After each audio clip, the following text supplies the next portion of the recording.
Bonjour tout le monde, mon nom est Julien Brault, cofondateur de Art Bacon. Aujourd'hui, on va parler de parcs d'attractions, plus précisément d'investir dans les grands opérateurs de parcs d'attractions. Surtout qu'aujourd'hui, Disney a annoncé la réouverture de ses parcs à commencer à partir du 11 juillet prochain. Puis a dévoilé aussi un plan là, de comment il allait respecter la distanciation. Puis il y a plusieurs autres parcs d'attractions qui ont annoncé leur ouverture. Donc, ça m'a donné l'idée en fait d'aller regarder, puis c'est quoi, d'aller regarder ces titres-là d'opérateurs de parcs d'attractions. Malheureusement, la Ronde à Montréal, qui est opérée par Six Flags, n'a pas encore annoncé de date. Il me semble que ça serait le fun d'aller à la Ronde. Il me semble qu'on s'ennuie tellement. Mais c'est sûr que c'est des compagnies qui ne sont pas dans une bonne situation. Donc, si je regarde là, pour l'action de Six Flags sur l'application Art Bacon, ça me donne ici Six Flags. On a un ratio court-bénéfice de 13,46. C'est basé sur les 12 derniers mois, là, donc la dernière année fiscale, en fond. C'est pas cher. C'est pas très cher, mais c'est pas une escompte incroyable. Surtout quand on considère que l'entreprise a vraiment un gros problème présentement parce qu'ils vont rouvrir leur parc, mais ils vont faire beaucoup moins d'argent. Si on regarde la marge de profit à 11 %, on s'imagine que c'est pas assez pour avoir beaucoup moins de fréquentation. On s'entend qu'opérer un parc d'attractions, ça prend beaucoup d'employés pour opérer les manèges, la sécurité. Présentement, c'est ça. Bon, Six Flags, ils ont annoncé qu'ils allaient rouvrir leur parc graduellement. Il y a déjà un parc de Six Flags qui est celui d'Oklahoma City, donc ça s'appelle Frontier City, qui a annoncé sa réouverture pour le 5 juin. Donc, très bientôt. Bon, tous les employés et les visiteurs vont devoir porter des masques. Les gens vont devoir réserver le temps exact à laquelle ils vont visiter le parc et de manière à être capable de ne pas avoir trop de gens. Et là, en faisant des recherches sur les différentes annonces des opérateurs de parcs, personne n'a fait une prédiction sur la densité ou la fréquentation moyenne. Est-ce que c'est 2 fois moins de gens? Moi, je pense que ça va être beaucoup, pour avoir, ça fait quand même probablement plus qu'une décennie que je n'ai pas été dans un parc d'attractions, mais en tout cas, mes souvenirs d'un parc d'attractions, c'est que tu frôles des gens d'épaule à épaule. Et là, c'est pas basé sur un gars qui connaît l'industrie des parcs d'attractions, mais me semble qu'ils vont devoir avoir une densité au moins 50 % moins élevée. En assumant, c'est sûr qu'en faisant de la réservation, on devrait avoir moins de pics. Donc, on va répartir les visiteurs de manière plus égale, peut-être les avoir le samedi. Donc, les gens vont peut-être... ça sera peut-être pas aussi pire qu'une réduction de 50 %, mais admettons qu'on a à peu près les mêmes frais d'opération, parce qu'un parc d'attractions, ça demande un certain nombre d'employés, peu importe le nombre de gens qui se promènent. Et on a 50 % de moins de visiteurs, donc 50 % de moins de ventes.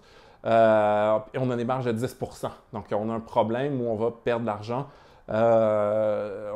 S'il y avait des marges de 50 %, il y aurait de la place pour diminuer beaucoup la fréquentation puis de demeurer profitable. Peut-être qu'ils peuvent augmenter les prix, mais en plus, il y a un nombre record de gens qui n'ont plus d'emploi ou qui sont dans l'incertitude puis qui veulent économiser au cas où ça irait mal. Donc, c'est sûr que je ne trouve pas l'action très attrayante à cause qu'on le paye quand même 14 fois les profits. Je trouve qu'on pourrait trouver un meilleur deal quelque part. Allons voir Disney. Disney qui a annoncé aujourd'hui la réouverture de ses parcs. Disney aussi qui est intéressant à cause de la popularité incroyable justement de Disney+, qui est le grand concurrent à l'échelle mondiale aujourd'hui de Netflix. Disney qui est aussi propriétaire de d'autres services de streaming aux États-Unis comme ESPN+, Hulu. Disney qui est quand même bien positionné pour l'avenir, qui a un catalogue de contenu incroyable, si on pense de Star Wars à Mickey Mouse, etc. Super belle compagnie. Par contre, on a un ratio court-bénéfice à 45. Donc, les investisseurs ont sauté là-dessus. Personnellement, je trouve ça beaucoup trop cher. Ils ont perdu, à date, ils ont perdu à peu près $1 milliard à cause de la fermeture de leur parc. Du côté de la division des parcs d'attractions. Cela dit, ce n'est pas une majorité des revenus de Disney qui viennent des parcs d'attractions. Ils ont des médias, ils ont ABC, ils ont un paquet de chaînes spécialisées, donc ils ont énormément d'actifs. Cela dit, à 45 fois le ratio court-bénéfice, ça n'a aucun sens. personnellement. Il y a des gens qui aiment payer des multiples très, très élevés en se disant la compagnie va valoir 4 fois plus. Tu sais, 4 fois plus, ça serait 800 milliards, ça serait presque la taille d'Apple. Je pense qu'il y a du monde qui fume un peu trop de marijuana depuis que c'est légal. Quoique, le titre de Disney, c'est pas juste les Canadiens qui investissent là-dedans. Donc, non, moi je le trouve trop cher. C'est une belle compagnie, mais le prix est vraiment, vraiment plus cher. On paye à peu près 5 fois plus pour le bénéfice que du côté de Six Flags. Sinon, il y a SeaWorld Entertainment, donc c'est les parcs aquatiques. Donc, Seas. Allons voir, donc 22 fois le ratio court-bénéfice. Les marges sont encore plus petites. C'est pire que si j'avais à investir à date. Ils sont tous horribles, mais en tout cas, c'est pire que Six Flags. On pourrait le présenter comme ça. Sinon, il y a Cedar Fair, qui est un petit opérateur de parc d'attractions aux États-Unis. Et le ticker, c'est FUN. F-U-N, facile à retenir. Ratio court-bénéfice à 52 pour un opérateur de parc. C'est encore pire que tout ce que j'ai vu à date. Au moins, Disney a quand même un paquet d'actifs qui font en sorte que c'est une compagnie incroyable qui pourrait valoir plus. Je ne vois pas pourquoi Cedar Fair vaut ça. Je n'ai pas fait, mais ça me paraît complètement insensé. Donc, on ne va pas en parler plus longtemps. Et finalement, j'ai Comcast. Comcast qui est un peu comme Disney, où dans le fond, oui, Comcast opère les parcs Universal. Donc, Universal Studios, je pense qu'il y en a à Los Angeles, puis il y en a à Orlando, comme la plupart des parcs aux États-Unis.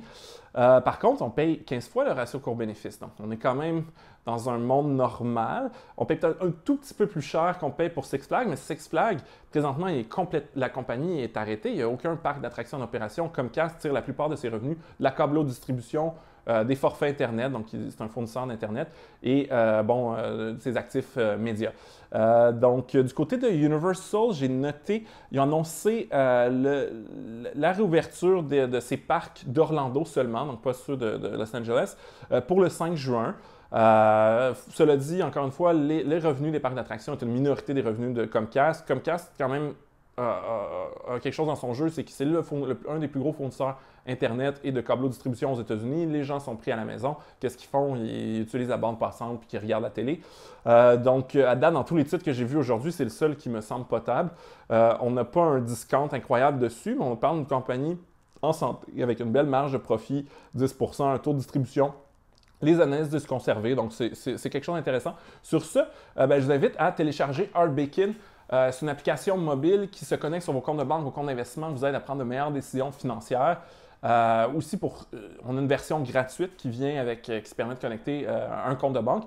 Pour ceux qui veulent aller plus loin, il y a ArtBacon Premium. D'ailleurs, j'ai une super offre pour vous en utilisant le code promotionnel Vidéo10 et en vous abonnant via le lien qui est associé à la vidéo. Vous allez pouvoir avoir un 10% de rabais sur l'abonnement à ArtBacon Premium.